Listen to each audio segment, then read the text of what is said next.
When God initiates a shift in your life, He is not asking for your comfort. He is asking for your obedience. Too often, people expect the plans of God to align with their personal desires, schedules, and understanding.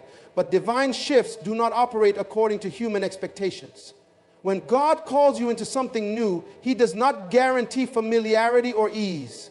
He calls you to trust Him beyond what feels safe.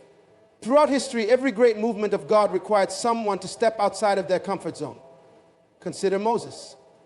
He was living in Midian, tending sheep far removed from the suffering of his people in Egypt. He had built a life for himself, a predictable routine and a family. But when God called him from the burning bush, everything changed. God did not ask if Moses was ready. He did not offer him a comfortable transition plan. He simply said, "Go to Pharaoh and bring my people out of Egypt." There was no roadmap, no assurances of safety, no certainty of how Pharaoh would respond, just a command. And Moses, like many of us, immediately looked at his own limitations. He questioned whether he was the right person. He focused on his weaknesses. He even asked God to send someone else. But God was not concerned with Moses' comfort. He was calling for obedience. The same pattern appears over and over. God called Noah to build an ark when there was no sign of rain. He called David from the fields to face a giant while others stood in fear. He called Peter to step out of the boat onto the water while the storm was raging. None of these moments were comfortable. None of them made logical sense from a human perspective. But they were all shifts that required immediate obedience. The problem many face is that they want God's shift without the sacrifice it demands. They want the blessing, but they don't want the stretching. They want the new season, but they don't want to leave the old one behind. Some hold on to past relationships, old habits, familiar environments, and outdated ways of thinking because they provide a sense of security. But God is not calling you to security. He is calling you to faith. Faith requires stepping into the unknown before you see the full picture. Faith means trusting that if God is leading, He has already made the way. When the Israelites were delivered from Egypt, they saw firsthand the power of God. They witnessed plagues fall upon their oppressors, the Red Sea part before their eyes, and manna rained down from heaven. Yet when it was time to enter the promised land, they hesitated. They sent spies into the land, and despite the abundance God had promised, they focused on the giants. Fear overtook them. Instead of stepping forward in obedience, they longed to return to Egypt. They wanted to go back to the very place they had prayed for deliverance from because it was familiar. Their comfort became more important than their calling. And as a result, an entire generation missed their blessing. God's shift does not wait for you to be comfortable. It moves according to His timing and purpose. Some people have been delaying obedience, waiting for conditions to feel right. They tell themselves they will obey when they have more clarity, more resources, or when fear subsides. But delayed obedience is still disobedience. When God told Abraham to leave his homeland and go to a place He would show him, Abraham did not wait until he had all the answers. He moved. He left behind his security, his familiarity, and his comfort, trusting that God would provide. Obedience in a shift often requires walking away from things that no longer serve your purpose. Some friendships, environments, and opportunities that once seemed beneficial will become hindrances when God moves you forward. If you cling to what was, you will never step into what could be. The rich young ruler came to Jesus asking what he needed to do to inherit eternal life. He had obeyed all the commandments, but Jesus told him to sell everything he had, give to the poor, and follow Him. The young man walked away sorrowful because he was unwilling to let go of what he valued. His comfort cost him his calling. The reason many struggle with obedience in a divine shift is because it disrupts the illusion of control. People want to know every detail before they move. They want guarantees. They want to calculate every risk. But faith does not work that way. God will often give you just enough light for the next step. He will not reveal the entire path, because if He did, it would not require trust. Look at Gideon. When God called him to lead Israel against the Midianites, he was hiding in a winepress. He saw himself as the weakest, the least qualified. But God called him mighty warrior before he ever stepped into battle. When Gideon finally obeyed, God did something that made no sense. He reduced his army from 3 to 0 to 300. Why? Because if the battle had been won with thousands, Israel would have taken the credit. God's shifts often seem illogical because they strip away human dependence and force reliance on Him alone. When Jesus called His disciples, He did not give them time to consider. He said, "Follow me," and they immediately left everything, their families, their jobs, their plans, all abandoned in a moment of obedience. Had they hesitated, they would have missed walking with the Son of God. If you wait for convenience, you will miss the shift. Some people have been praying for God to open doors, but when He tells them to step forward, they hesitate. They ask for signs, confirmations, and assurances when God has already spoken. The truth is, many people do not need more signs, they need more faith. Obedience is not about feeling ready. It is about trusting that if God is shifting you, He has already gone ahead of you. The discomfort you feel is not punishment, it is preparation. God is breaking attachments to things that no longer align with your destiny. He is repositioning you for something greater. But you must be willing to move when He calls.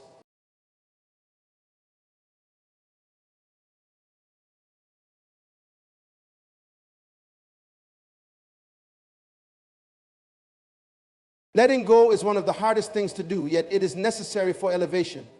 Holding on to the past, to people, to places, to habits that no longer serve you can keep you stuck in a cycle of stagnation. God cannot take you higher if you are weighed down by things He has called you to release. Growth requires change, and change requires surrender. There are times when the very thing you refuse to let go of is the thing preventing you from stepping into what God has prepared for you. One of the greatest examples of letting go for elevation is seen in the story of Abraham.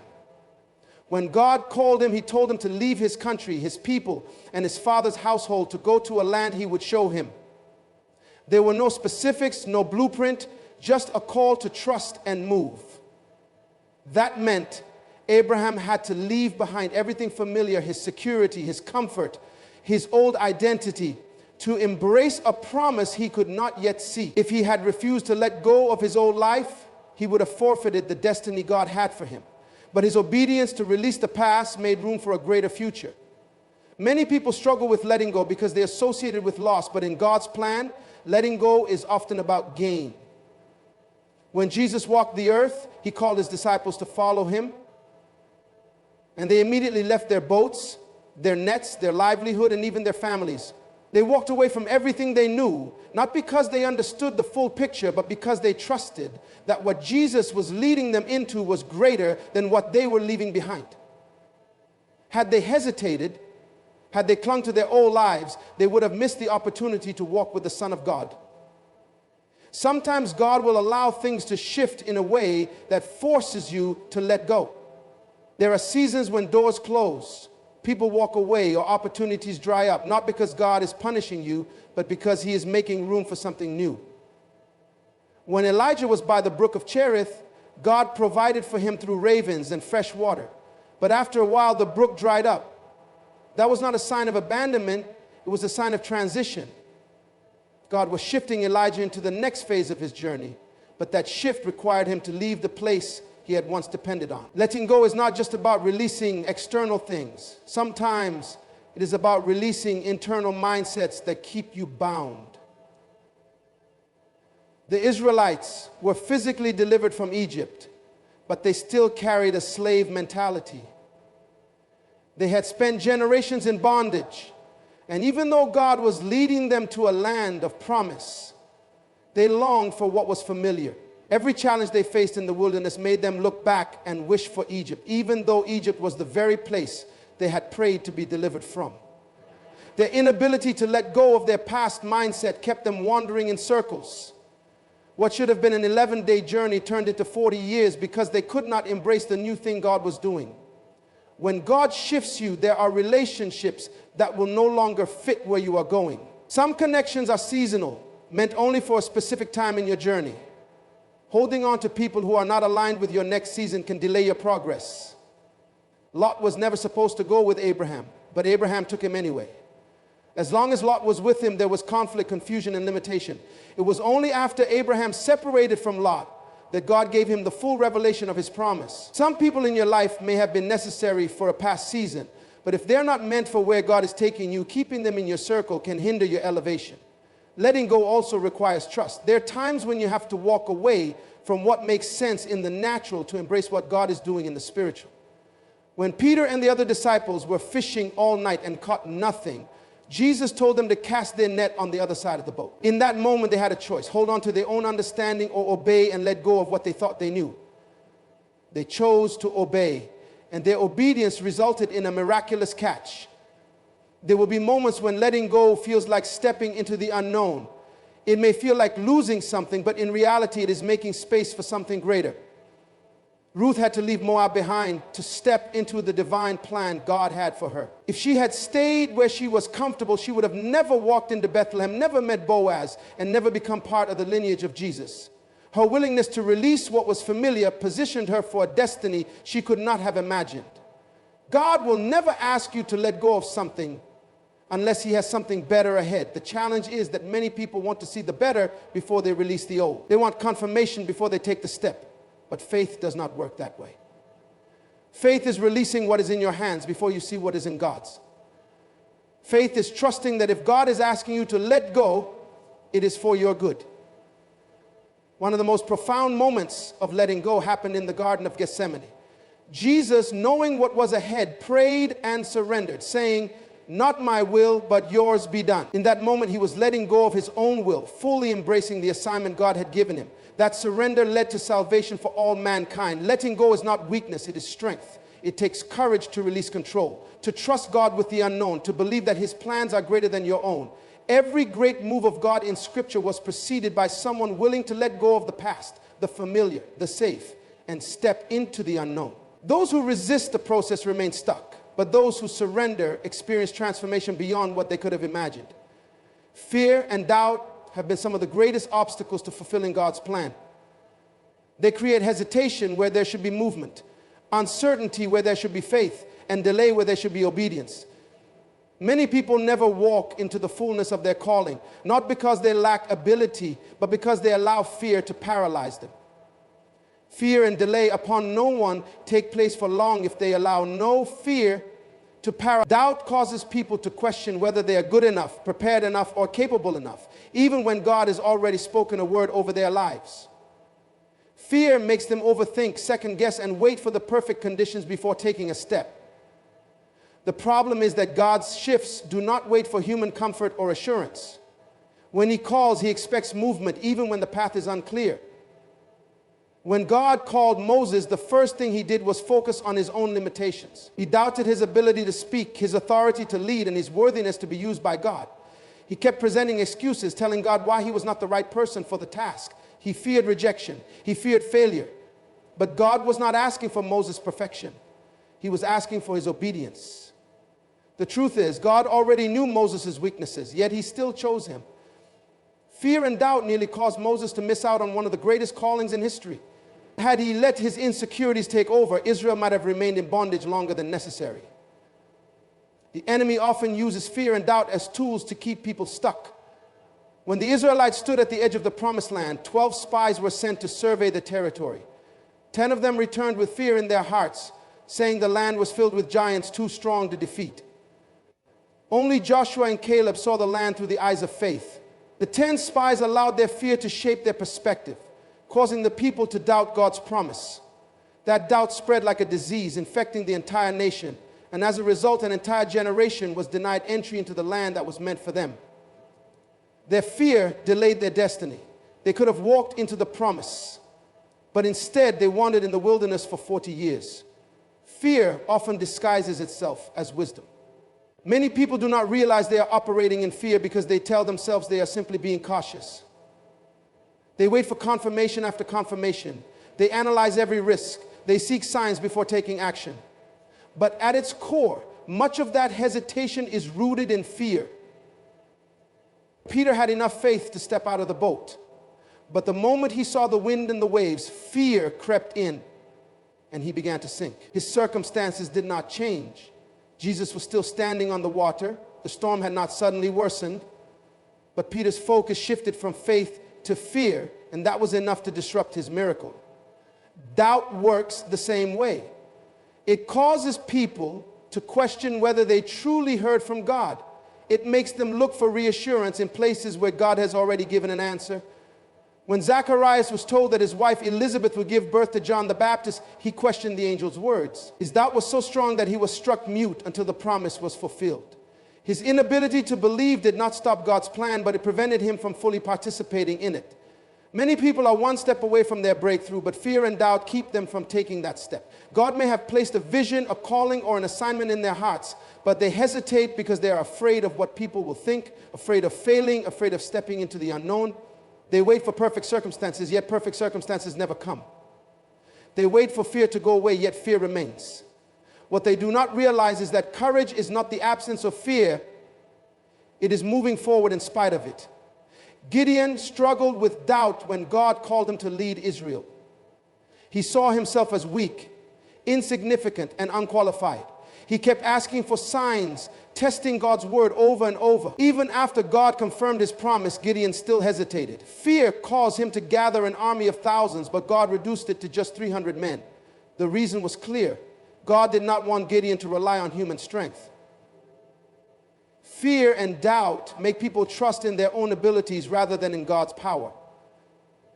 There are opportunities, relationships, and blessings that many people miss because they hesitate too long. They question what God has already spoken. They analyze instead of acting. They wait until they feel fully prepared. But preparation is often a process that happens while moving forward. God does not always give the full picture up front. He expects obedience first, then revelation follows. The story of the rich young ruler is another example of how fear can cause delay. When Jesus told him to sell his possessions and follow him, he walked away sorrowful. He wanted to follow Jesus, but his fear of losing wealth held him back. He could not release what he had to receive something greater. Doubt made him wonder if giving up his security was worth it. His attachment to the familiar kept him from experiencing the extraordinary. Fear also manifests in comparison. Some people delay their destiny because they are too busy measuring themselves against others. They see someone else more experienced, more qualified, or more successful, and they convince themselves that they are not ready. But God does not call based on human qualifications. He calls based on purpose.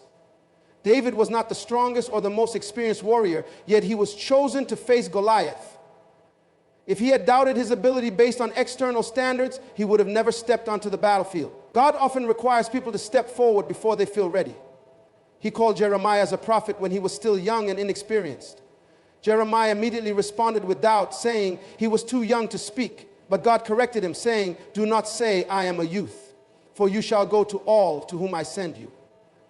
Jeremiah's fears did not disqualify him, but had he allowed them to control him, they could have delayed his purpose. Sometimes fear and doubt come from past failures. People assume that because something did not work before, it will not work now. Peter had fished all night and caught nothing, so when Jesus told him to cast his net again, he hesitated.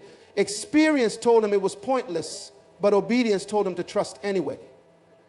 The moment he let go of doubt and acted in faith, he received more than he could contain. Doubt has a way of making people believe they need to see proof before they act.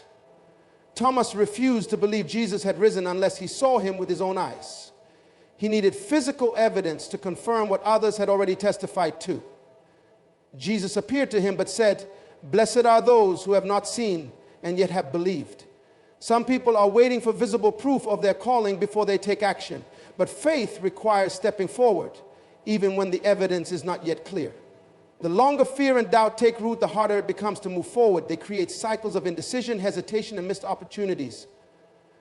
Many people pray for open doors, but when the doors appear, they second guess whether they should walk through them. They ask for signs, but when signs come, they still hesitate. Fear causes delays, and delays can lead to missed seasons. God does not remove fear before calling someone. He calls them in the midst of it. He told Joshua, "Be strong and courageous," not because Joshua was naturally fearless, but because courage was required for the next level.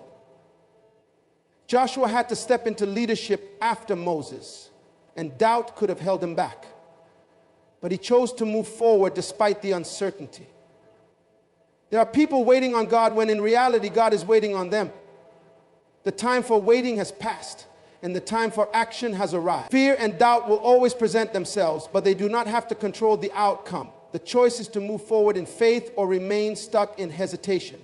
Trusting God in the unknown is one of the greatest challenges of faith. It requires surrender, confidence, and the willingness to move forward even when the destination is unclear. Human nature desires certainty, predictability, and control, but God often calls his people into situations where none of those exist. When God gives a promise, he does not always reveal every detail of the journey. He simply asks for trust, knowing that he has already prepared the way. Abraham was called to leave his home and go to a land that God would show him. There was no map, no list of instructions, no explanation of what would happen along the way. God's only requirement was obedience. Abraham had to walk in faith before he saw the fulfillment of the promise. If he had waited for full clarity, he never would have taken the first step. The unknown was not an obstacle to God. It was the very ground where faith was built. Every mile Abraham walked without seeing the full picture was another mile of trust in God's plan. God often calls people to move forward without all the answers. Moses was sent to Pharaoh with nothing but a staff and a word from God. He did not know how Pharaoh would respond, how the Israelites would react, or how the journey to freedom would unfold. All he knew was that God had spoken, and that was supposed to be enough. At the Red Sea, when there was no visible way forward, Moses had to trust that God had already made a way, even though it was not yet revealed. The sea did not part before they arrived. It parted when Moses obeyed and stretched out his staff. The provision came after the step of faith. The unknown is not empty. It is full of divine preparation. God does not lead his people into places where he has not already gone before them. When the Israelites were in the wilderness, they had no idea how they would survive, but God had already planned their provision. Manna fell from heaven daily, water flowed from rocks, and their shoes never wore out. They did not know how they would make it, but God had already prepared everything they needed. Their only responsibility was to trust and keep moving. Peter had to learn how to trust God in the unknown. When he stepped out of the boat, the storm was raging, the waves were high, and yet Jesus called him to walk on water. That moment required Peter to believe that God had already made a way, even though the water still looked unstable. The miracle did not happen while he stayed in the boat. It happened when he stepped into the unknown. The water only became solid beneath his feet when he moved forward in faith. But the moment he focused on the uncertainty instead of God's presence, he began to sink. Many people struggle with trust because they want to see evidence before they move. They want the door to be open before they take a step, the resources to be visible before they start the journey, and the outcome to be certain before they obey. But faith does not work that way. Faith is stepping forward when nothing makes sense, knowing that God has already aligned every detail. It is moving forward without hesitation because trust in God is greater than fear of the unknown. God does not always explain the process because he wants dependence, not mere understanding. If every detail were revealed up front, there would be no need for faith. When Joseph was given dreams of his future, he was not shown the years of betrayal, slavery, and imprisonment that would precede his elevation. If he had known the difficulties ahead, he might have resisted the journey. But every step, every hardship, every challenge was a necessary part of God's plan. What looked like setbacks were actually set up for something greater. Even when Joseph did not see the full picture, God had already prepared the way. Trusting God in the unknown means believing that every delay, every closed door, every unexpected turn is part of a divine design. It means releasing the need to control and embracing the certainty that God is already working behind the scenes. The Israelites often doubted because they could not see the full picture. Every time they faced an obstacle, they assumed they had been abandoned. But God had not left them. He was leading them step by step, revealing just enough for them to move forward. Jesus demonstrated complete trust in God when he prayed in Gethsemane. He knew what was coming, but he still surrendered to God's will.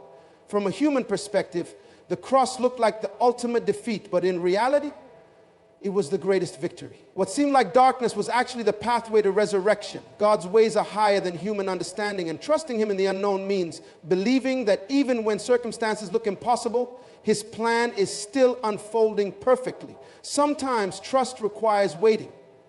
There are seasons when God asks people to be still, not because nothing is happening, but because he is preparing something greater. Noah built the ark before there was any sign of rain. He worked for years with no evidence that a flood was coming, but he trusted that God had already prepared what was unseen. His obedience saved his family because he did not wait for visible proof before acting in faith. Trusting God in the unknown also means releasing fear. Fear thrives in uncertainty, whispering lies about failure, disaster, and disappointment. It tries to convince people that if they cannot see the way forward, then there must not be one. But God does not operate within human limitations. He makes ways where there are no ways. He opens doors that no one can shut. He provides solutions before problems even arise. Fear is powerless in the presence of faith, but faith requires surrender. God's preparation is always perfect. When Elijah was sent to a widow in Zarephath during a famine, he had no idea how he would be sustained. But before he arrived, God had already gone ahead and prepared the widow's heart. She had just enough flour and oil for one last meal, yet when she obeyed and made bread for Elijah, her supply never ran out. What seemed like lack was actually provision, waiting to be unlocked by faith. When God calls people into the unknown, He is not asking them to figure everything out. He is asking them to trust. He is asking them to believe that He has already gone before them, setting things in motion, aligning opportunities, and ensuring that every need will be met at the right time. The journey may not always be easy, but it is always purposeful.